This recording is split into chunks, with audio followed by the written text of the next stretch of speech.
യേശുക്രിസ്തുവിന്റെ നാമത്തിനൊപ്പം വയ്ക്കാൻ പകരമുള്ള നാമം ഉലകത്തിലില്ല. കാരണം യേശുക്രിസ്തുവിന്റെ അവതരണം നമ്മൾ വായിച്ചു. യഹോവയുടെ ഭുജത്തിന്റെ അവതരണം ഒരു കന്യകയിലൂടെയാണ്. യേശുക്രിസ്തുവിന്റെ ബ്ലഡ് എടുത്ത് DNA ടെസ്റ്റ് നടത്താൻ കൊടുത്തു. എപ്പോഴെന്നറിയാം? 1983 അന്ന് ഞാൻ ജനിക്കുന്നതേ ഉള്ളൂ. ഐക്കോ എന്ന് പറയുന്ന ഒരു ശാസ്ത്രജ്ഞൻ, അദ്ദേഹം റഷ്യയിലുള്ളയാളാണ്. അദ്ദേഹം നിരീശ്വരവാദിയാണ്. യേശുക്രിസ്തു ദൈവമല്ലെന്നും യേശുക്രിസ്തു ഉലകത്തിൽ മരിച്ചടക്കപ്പെട്ട് ഉയർത്തെഴുന്നേറ്റെന്ന് തെളിയിക്കാൻ അദ്ദേഹം ഓക്സ്ഫോർഡ് യൂണിവേഴ്സിറ്റിയുടെ നേതൃത്വത്തിൽ സഹായത്തോടെ ഇറങ്ങിത്തിരിച്ചു. ഗോൽഗോഥായിലേക്ക് അദ്ദേഹം വരികയാണ്, പരിശോധന നടത്തുകയാണ്. വന്ന് ഒലിവുമലയിലേക്ക് വന്നു. ഒലിവുമലയുടെ അടിഭാഗത്തുനിന്ന് അദ്ദേഹത്തിന് പേടകം കിട്ടി. അത് പഴയദൈവത്തിന്റെ കൃപാസനം. എങ്ങനെ അവിടെ വന്നു എന്ന് ഇപ്പോഴും അറിയില്ല. ഞാൻ പറയുന്നത് വിക്കിപീഡിയക്കകത്തുള്ള ഹിസ്റ്ററിയാണ് പറയുന്നത്, പൊട്ടക്കഥ പറയുമല്ല.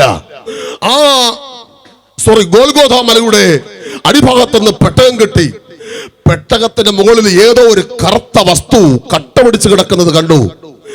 അദ്ദേഹം ആ കറുത്ത വസ്തുവിനെ ലാബിൽ ടെസ്റ്റ് ചെയ്തപ്പോൾ അത് മനുഷ്യന്റെ ബ്ലഡാണ്. 1500 വർഷങ്ങൾ പഴക്കമുള്ളത് കൊണ്ട്, 2000 വർഷം പഴക്കമുള്ളത് കൊണ്ട് ഇത് ടെസ്റ്റ് ചെയ്യാൻ കഴിയില്ലെന്ന് ചിന്തിച്ചെങ്കിലും DNA ടെസ്റ്റ് നടത്തിയപ്പോൾ പിതൃത്വം തെളിയുന്നില്ല. മനുഷ്യന്റെ ബ്ലഡാണ്. ഒരു സ്ത്രീയുടെ ജീൻ അതിനുണ്ട്, പക്ഷെ മനുഷ്യന്റെ ബ്ലഡാണ്. പിതൃത്വം തെളിയുന്നില്ല. പിതൃത്വം തെളിയാത്ത കാരണം യേശുക്രിസ്തുവിന്റെ ഉലകത്തിൽ ഒരപ്പനില്ല. യേശുവിനെ ഉലകത്തിൽ പ്രസവിക്കാൻ കാരണമായ കന്യക മറിയത്തോട് ചോദിച്ചാൽ മേഡം പറയും, അതെ, ഞാൻ യേശുവിനെ ഗർഭം ധരിച്ചത് സ്വർഗത്തിൽ പരിശുദ്ധാത്മാവിന്റെ ശക്തിയാലും അത്യുന്നതന്റെ ശക്തിയാലുമാണ്. ഇന്ന് രാത്രി ഞങ്ങൾ പ്രസംഗിക്കുന്ന യേശുവിന്റെ ശരീരത്തിൽ ആദാമിന്റെ രക്തത്തിന്റെ അംശമില്ല. ഉലകത്തിലുള്ള ഒരു മനുഷ്യന്റെയും ബ്ലഡിന്റെ അംശം യേശുവിന്റെ ബ്ലഡിലില്ല. അതുകൊണ്ട് ഞങ്ങൾ പറയും, യേശുക്രിസ്തു മാനവ ജനതയുടെ പാപപരിഹാരത്തിന് രക്തം ചിന്താൻ വന്നതാണ്. പാപപരിഹാരത്തിന് വേണ്ടി മനുഷ്യൻ എന്തെല്ലാം കർമ്മങ്ങൾ. എന്റെ അപ്പൻ പറഞ്ഞു കേട്ടതാണ്. പല പ്രാവശ്യം പല മലകളിൽ കയറിയിട്ടുണ്ട്. മല കയറാൻ പോകുമ്പോ എന്റെ അപ്പൻ മദ്യപിക്കത്തില്ല. അത് കഴിഞ്ഞ് വീട്ടിൽ വരുമ്പോ മദ്യപിക്കും. അങ്ങനെ ഒരു കാലം പാസ്റ്റർക്ക് അറിയാമെന്ന് എനിക്കറിയില്ല. വളരെ മോശമായി ജീവിച്ച ഒരാളായിരുന്നു എന്റെ പിതാവ്. പാപപരിഹാരത്തിന് വേണ്ടി ആളുകൾ എന്തെല്ലാം നേർച്ചകൾ, കാഴ്ചകൾ കൊടുക്കുന്നു, തിരികെത്തിക്കുന്നു, വിളക്ക് കൊളുത്തുന്നു, എന്തെല്ലാം ആചാരങ്ങൾ, അനുഷ്ഠാനങ്ങൾ, കർമ്മങ്ങൾ, കർമാദികൾ നടത്തുന്നു.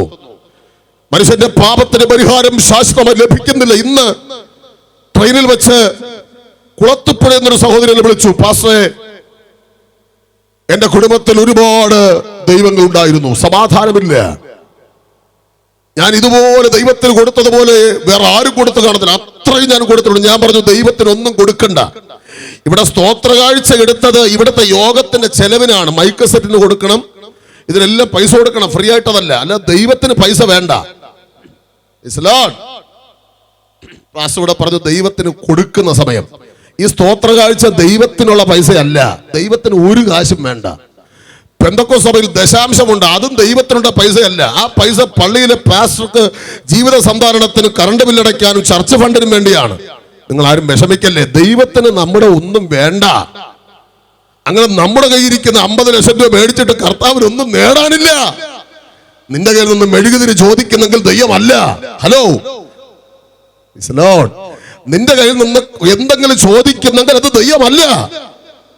ജാതി ചോദിക്കാതെ, മതം ചോദിക്കാതെ, കുലം ചോദിക്കാതെ, ഒരു പൈസ പോലും മേടിക്കാതെ സൗജന്യമായി മനുഷ്യന് പാപപരിഹാരം നൽകുന്ന ഒരുവനേ ഉള്ളൂ. ഞങ്ങൾ ഇന്ന് രാത്രി പ്രസംഗിക്കുന്നത് യേശുവാണ്.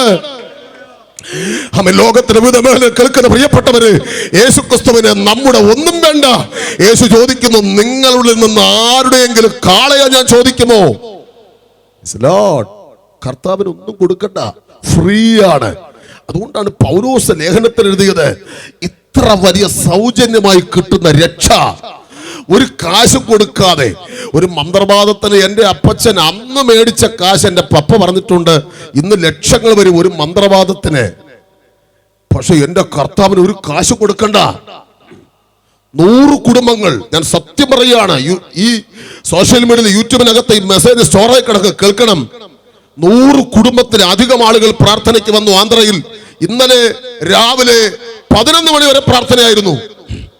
മെനിഞ്ഞാന്ന് രാത്രി ഉറങ്ങിയത് 12:45. 100 കുടുംബങ്ങൾ ഓരോ ഫാമിലി ആയിട്ട് ക്യൂ ആയിട്ട് വരും. ദൈവശബ്ദം കേൾക്കും, ചില രോഗികൾ സൗഖ്യമാകും, ചില ആഭരണങ്ങളൊക്കെ ഊരി മാറ്റും, ചില സ്നാനത്തിന് തീരുമാനമെടുക്കും. ഒരു പൈസ പോലും ഞാൻ മേടിച്ചില്ല കയ്യിൽ നിന്ന്. സത്യം പറയുകയാണ്. ആരും ഒന്നും മിണ്ടുന്നില്ലല്ലോ. ഒരു രൂപ അവരാരും തന്നിട്ടുമില്ല, മേടിച്ചിട്ടുമില്ല. ഒരാൾ കാശ് കൊണ്ട് ഞാൻ പറഞ്ഞു നോ. രണ്ടുപേരെന്റെ കാൽക്കൽ വന്നു വീണു. ഞാൻ നോ. ദൈവത്തിന് കൊടുക്കണം മഹത്വം, ദൈവത്തിന് മാത്രമേ കൊടുക്കാവൂ. ഇതാണ് രക്ഷയുടെ സന്ദേശം. ഹല്ലേലൂയ.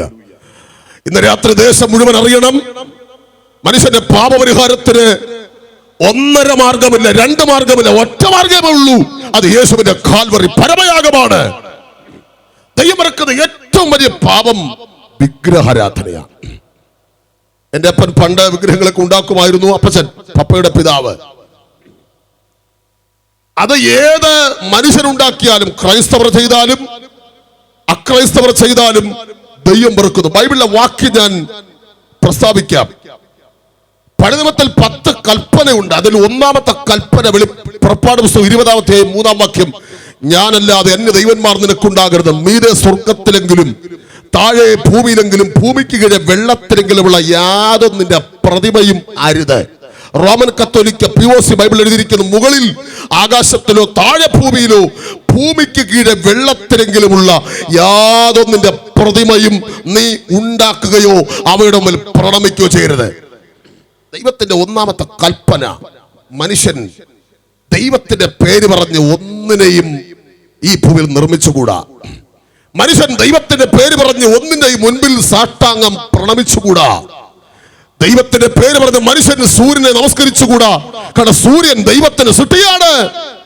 ഭൂമിയിൽ നിന്ന് 92,77,000 കിലോമീറ്റർ ദൂരം നിൽക്കുന്ന സൂര്യനെ അതിന്റെ സ്ഥലത്ത് അനങ്ങാതെ നിർത്തിയിരിക്കുന്ന ഈ ദൈവമാണ്. ചന്ദ്രനെ ഉണ്ടാക്കിയ ദൈവം, നക്ഷത്രങ്ങൾ ഉണ്ടാക്കിയ ദൈവം, പ്രപഞ്ചത്തിന് അടിസ്ഥാനമിട്ട ദൈവം, സമുദ്രത്തിന് പഞ്ചസാര മണലുകൊണ്ട് അതിനിട്ട ദൈവം, സമുദ്രത്തിലെ വെള്ളത്തെ ഉള്ളംകൈയിൽ വഹിക്കാൻ കഴിയുള്ള ഒരു ദൈവം. ഇത്രയും മഹാദൈവം, ഇത്രയും ഭയങ്കരനായ ദൈവമാണ് ഇന്ന് രാത്രി ഞങ്ങൾ ഈ യോഗത്തിൽ ഉയർത്തി കാണിക്കുന്നത്.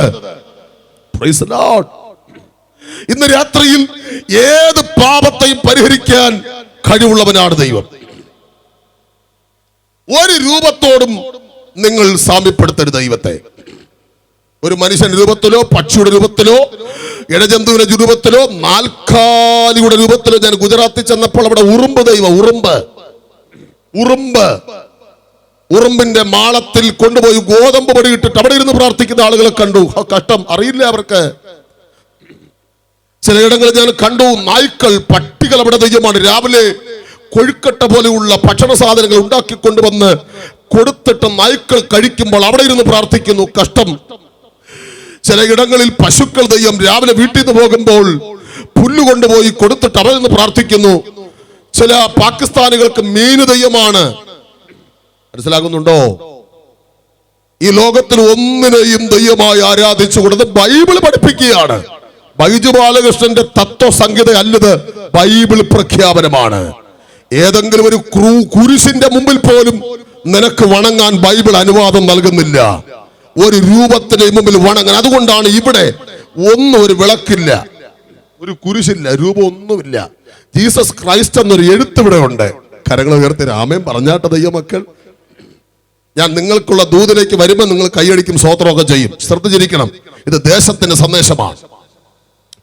വേദപുസ്തകം വെറുക്കുന്ന ഏറ്റവും വലിയ പാപമാണ്.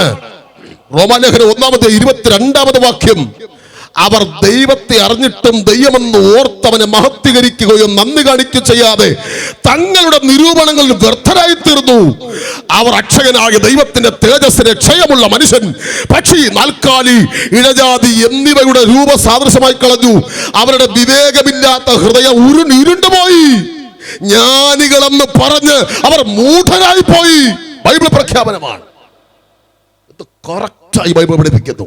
2, ദൈവം മറക്കുന്ന എല്ലാ പാപവും ദൈവം മറക്കുന്നെങ്കിലും പ്രധാനപ്പെട്ട രണ്ടാമത്തെ പാപമാണ് ദൈവത്തിന് വസിക്കാനുള്ള മന്ദിരമായ മനുഷ്യന്റെ ശരീരത്തെ മനുഷ്യൻ ലഹരി വസ്തുക്കളെ കൊണ്ട് മറ്റും ഒക്കെ നശിപ്പിക്കുമ്പോൾ അത് ദൈവം മറക്കുന്ന ഏറ്റവും വലിയ പാപമാണ്. നമ്മുടെ നാട്ടിൽ ബിവറേജുകൾ പൂട്ടണമെന്ന് ഞാൻ ഓൾ ഇന്ത്യ മദ്യ നിരോധന സമിതിയിലെ നെടുമങ്ങാട് താലൂക്ക് പ്രസിഡന്റും കൂടെയാണ്. അതുകൊണ്ട് കുറച്ച് കാര്യമായിട്ട് പറയാം. ഞങ്ങളുടെ താലൂക്ക് സെക്രട്ടറിയാണ് സഹശുശ്രൂഷകൻ, ഞങ്ങളുടെ താലൂക്കിലെ അസിസ്റ്റന്റ് സെക്രട്ടറിയാണ് ഞങ്ങളുടെ സഭാ സെക്രട്ടറി.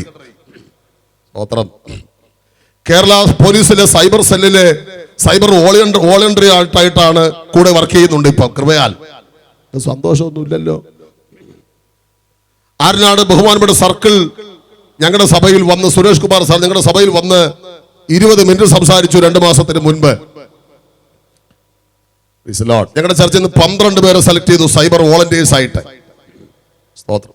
കേൾക്കുക, മദ്യപാനവും പുകവലിയും മറ്റ് ലഹരി വസ്തുക്കളുടെ കഞ്ചാവ് ഇപ്പോൾ ഉയർന്നു നിൽക്കുകയാണ്. ഹാഷിഷും മരിജുവാനയും ഒക്കെ ഉയർന്നു നിൽക്കുകയാണ്. അതിനുവേണ്ടി നിരവധി നിയമ സംഹിതകൾ ഇവിടെ കൊണ്ടുവരികയാണ്. എനിക്ക് ബഹുമാനപ്പെട്ട സർക്കാരിനോട് പറയാനുള്ളത്, നിങ്ങളുടെ നിയമം കൊണ്ടൊന്നും ഇവിടെ ഒരാൾ പോലും നന്നാകാൻ പോകുന്നില്ല. ഏത് സർക്കാർ വന്നാലും ശരി, തെളിയിക്കാൻ ഞാൻ.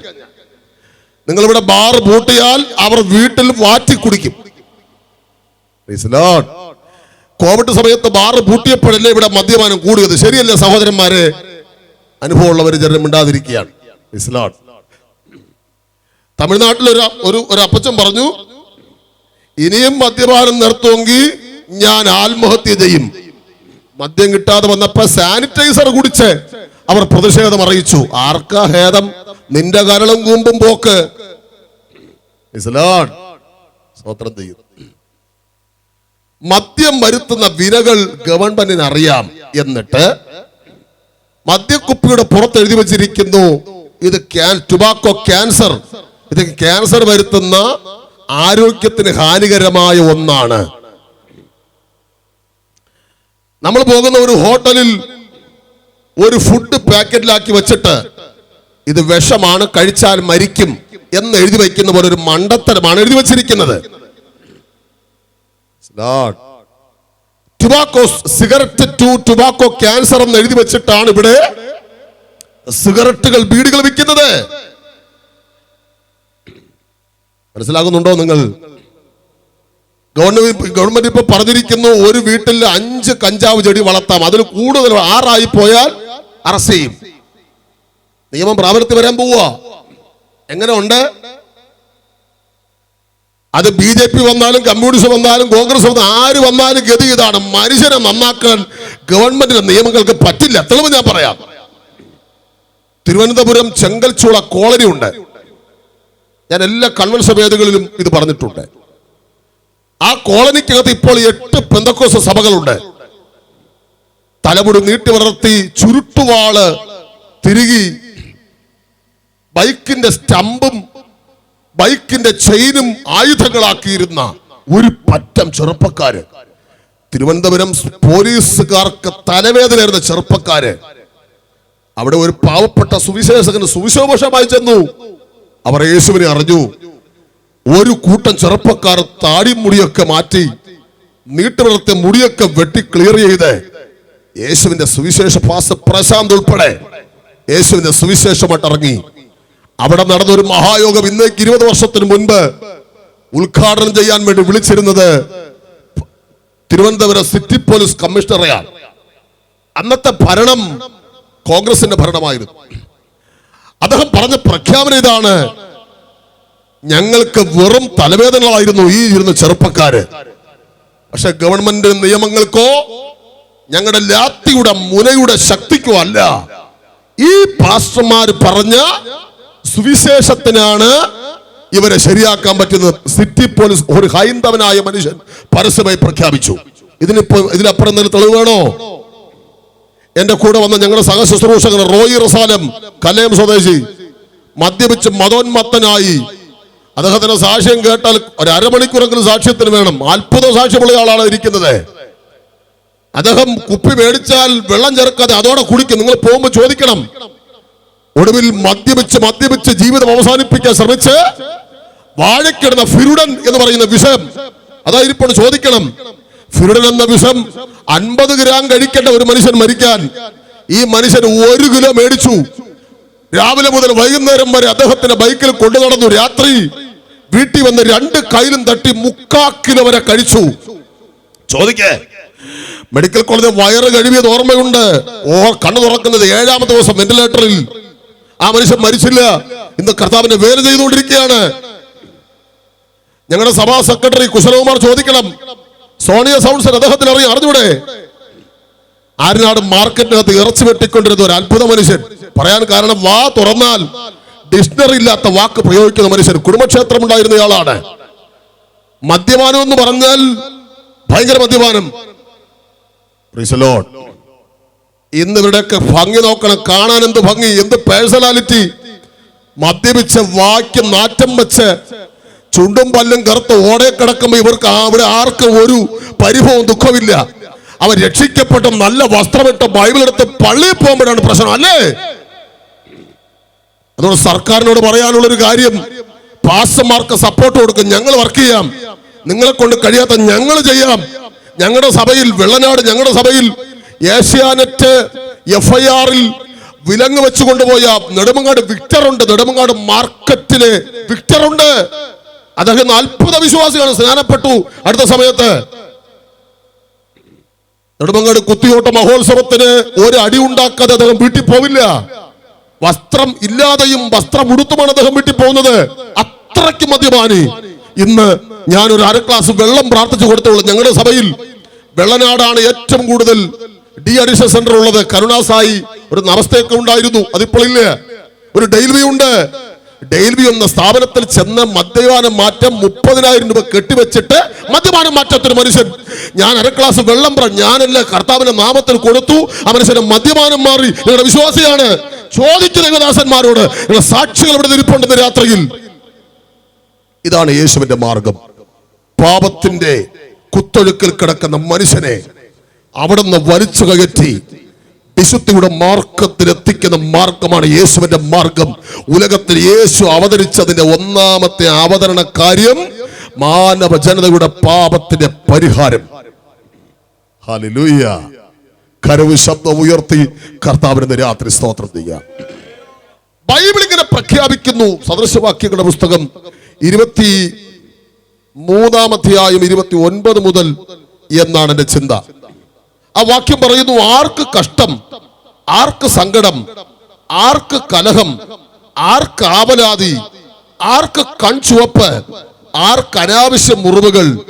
അതെ, 23-ാം അധ്യായം 29-ാം വാക്യം, വീഞ്ഞു കുടിച്ചുകൊണ്ട് നേരം വൈകിക്കുന്നവർക്കും മദ്യം രുചി നോക്കുവാൻ പോകുന്നവർക്കും തന്നെ വീഞ്ഞു ചുവന്ന പാത്രത്തിൽ തിളങ്ങുന്നതും രസമായി ഇറക്കുന്നതും നീ നോക്കരുത്.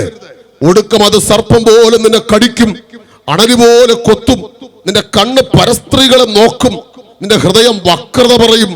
നീ നടുക്കടലിൽ ശയിക്കുന്നവനെ പോലെയും പാമരത്തിന്റെ മുകളിൽ ഉറങ്ങുന്നവനെ പോലെയാകും.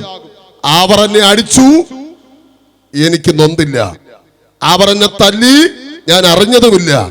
ഞാൻ എപ്പോൾ ഉണരും, ഞാൻ ഇനിയും അത് തന്നെ തേടും എന്ന് നീ പറയും. ഇതാണ് മദ്യപാനിയുടെ അവസ്ഥ.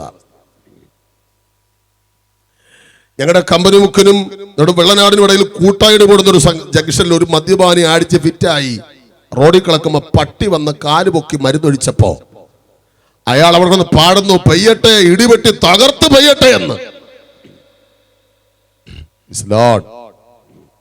വെള്ളനാട് CSIയിലെ ട്രഷററായിരുന്ന സുശീല എന്ന മാതാവിന്റെ ഹസ്ബൻഡ് ചാൾസ് ജയരാജ് അന്ന് വെള്ളനാട് കളിഷാപ്പുണ്ടായിരുന്നു 20 വർഷം മുമ്പേ.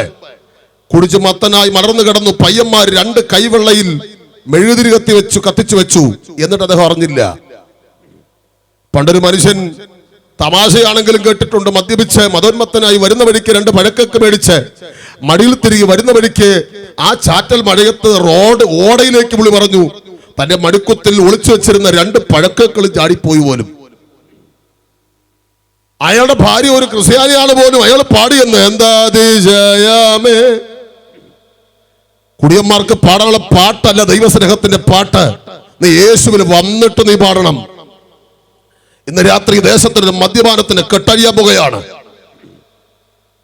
അയാള് കുറെ നേരം കഷ്ടപ്പെട്ടു തപ്പിപ്പിടിച്ചപ്പം പഴക്കൊക്കെ കിട്ടി, എടുത്ത് മടിയിൽ വെച്ചു. കുറെ ദൂരം ചെന്നപ്പം അവിടെ നിന്ന് പഴക്കേക്കുകൾ ഭയങ്കര കരച്ചില്ല, കൊറോന്ന്.